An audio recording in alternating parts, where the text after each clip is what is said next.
आज मुझे बड़ी अच्छी वाली फीलिंग आ रही है। अरे वाह, ये तो बहुत अच्छी बात है। अरे पूछोगे नहीं ये अच्छी वाली फीलिंग आ क्यों रही है? अरे मैं पूछने वाला था। अच्छा बताओ कि तुम्हें अच्छी वाली फीलिंग क्यों आ रही है? बताती हूँ। आज जब मैं स्कूल से वापस जा रही थी तो मैंने देखा एक बूढ़ी आंटी रोड पे फिसल गई और गिर गई। पर वहाँ बहुत सारे लोग थे जो देख रहे थे, पर उनकी हेल्प किसी ने नहीं की। ये तो बहुत गलत बात है। किसी को तो उनकी हेल्प करनी चाहिए थी ना। हाँ, पर मुझे लगा अगर मैं भी सबकी तरह देखती रहूंगी तो उनकी हेल्प कौन करेगा।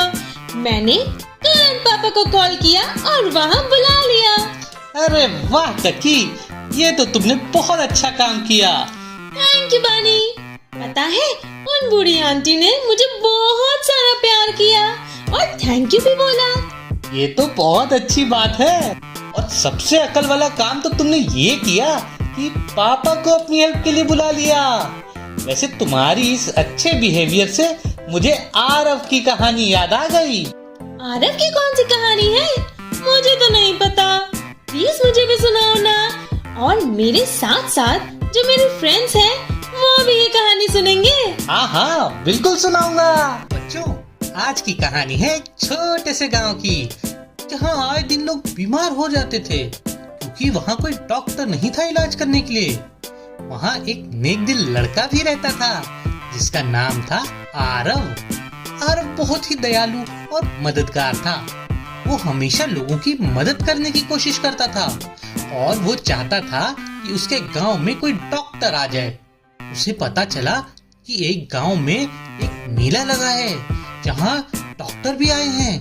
तो आरव ने मेले में जाने का डिसाइड किया। पर जब वो मेले में पहुंचा तो उसे डॉक्टर ने अपने साथ आने के लिए मना कर दिया। डॉक्टर ने उसे कहा कि उसके पास पैसे नहीं है, इसलिए उसके साथ नहीं जा सकता। जब उदास आरव गांव के मेले से लौट रहा था तब उसने रास्ते में एक बूढ़े आदमी को देखा जो बहुत कमजोर और बीमार लग रहा था। आरव ने उससे पूछा, बाबा क्या आप ठीक हैं? क्या आपको किसी मदद की जरूरत है? बूढ़े आदमी ने थकी हुई आवाज में कहा, बेटा मैं बहुत बीमार हूँ और मुझे जंगल के कोने में बहते हुए झरने का ठंडा पानी मिल जाए, वो मुझे जल्दी से ठीक कर देगा और शायद मेरी जान भी बच जाएगी। आरव ने बिना देरी किए कहा, बाबा आप चिंता मत करिए, मैं अभी आपके लिए पानी लाता हूँ। आरव ने अपनी बोतल उठाई और बिना किसी सोच विचार के जंगल की ओर दौड़ पड़ा। जंगल का रास्ता बहुत कठिन था। पहले उसे घने जंगल से गुजरना पड़ा जहाँ कांटेदार झाड़ियाँ थीं जो उसके कपड़ों और स्किन को चीर रही थीं। आरव को दर्द हो रहा था लेकिन आरव रुका नहीं। आगे बढ़ते हुए उसने एक तेज बहती नदी को देखा। वो जानता था कि उसे ये नदी पार करनी होगी। उसने अपने चारों तरफ देखा और कुछ लकड़ियों से एक छोटा सा पुल बनाया और सावधानी से नदी को पार कर लिया। और जैसे ही वो नदी को पार करके गया उसे एक ऊंची पहाड़ी मिली। पहाड़ी की चढ़ाई आसान नहीं थी लेकिन आरव ने अपने कदमों को धीमा नहीं किया। उसकी आंखों में तो केवल एक ही लक्ष्य था, उस बूढ़े बाबा के लिए पानी लाना। उसने अपने थके हुए पैरों से चढ़ाई की और अंत में एक सुंदर से झरने के पास पहुंच गया। झरने का पानी बहुत साफ और बहुत ठंडा था। आरव ने तुरंत अपनी बोतल भरी और गांव की तरफ लौट गया। गांव पहुंचते ही आरव ने बिना समय गंवाए उस बूढ़े आदमी को पानी पिलाया। बूढ़ा आदमी पानी पीते ही बेहतर महसूस करने लगा और उसकी आंखों में एक नई ऊर्जा आ गई।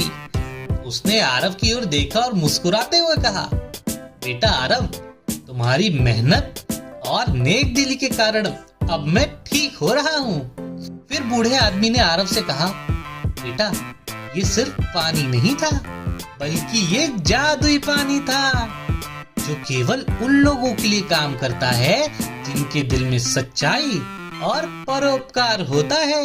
तुमने इस पानी को अपने साहस और नेक दिली से और भी शक्तिशाली बना दिया है। आरव को तब समझ में आया कि उसकी सारी कठिनाइयां एक परीक्षा थी। उसने उन्हें सच्चाई और साहस के साथ पार किया। बूढ़े आदमी ने उसे आशीर्वाद देते हुए कहा, तुम्हारी नेकदिली को देखते हुए मैं तुम्हें एक खास उपहार देना चाहता हूँ। बूढ़े आदमी ने अपनी झोली से एक छोटी सी जादुई बोतल और एक जादुई पर्स निकाला और आरव को दे दिया। उसने कहा, ये बोतल कभी खाली नहीं होगी, इसमें हमेशा वो जादुई पानी भरा रहेगा जिससे तुम मेरे लिए लाए थे। इस पानी का इस्तेमाल तुम उन लोगों की मदद के लिए कर सकते हो जो सच में जरूरतमंद हो। और ये बैग, ये हमेशा सोने के सिक्कों से भरा रहेगा, इसका तुम हमेशा सही जगह इस्तेमाल करना। आरव ने बूढ़े आदमी को धन्यवाद किया और बोतल को अपने साथ ले गया। उसने उस पानी का इस्तेमाल गांव के बीमार और कमजोर लोगों की मदद के लिए किया और उस बैग से जो पैसा मिला उससे उसने बहुत अच्छे अच्छे काम किए और एक बहुत अच्छी जिंदगी भी बिताई। इस तरह धीरे धीरे वो पूरे गांव के लिए हीरो बन गया, क्योंकि उसकी नेकदिली और साहस ने सभी को एक नया जीवन दिया था। तो बच्चों, इस कहानी से हमें ये सीखने को मिलता है कि सच्चाई, साहस और परोपकार सबसे बड़ी ताकत होती है। तो बच्चों, ये थी आज की कहानी। अगर आपको हमारी कहानी पसंद आई हो तो हमारा चैनल सब्सक्राइब करिएगा और अपने दोस्तों के साथ शेयर कीजिएगा और हमारे इस वीडियो को लाइक भी कीजिएगा। चलो, अगले हफ्ते हम फिर मिलेंगे एक नई कहानी के साथ। और भी न्यू पोएम्स और स्टोरीज देखने और सीखने के लिए हमें सब्सक्राइब कीजिए और पसंद आने पर लाइक, कमेंट और शेयर कीजिए। बाय।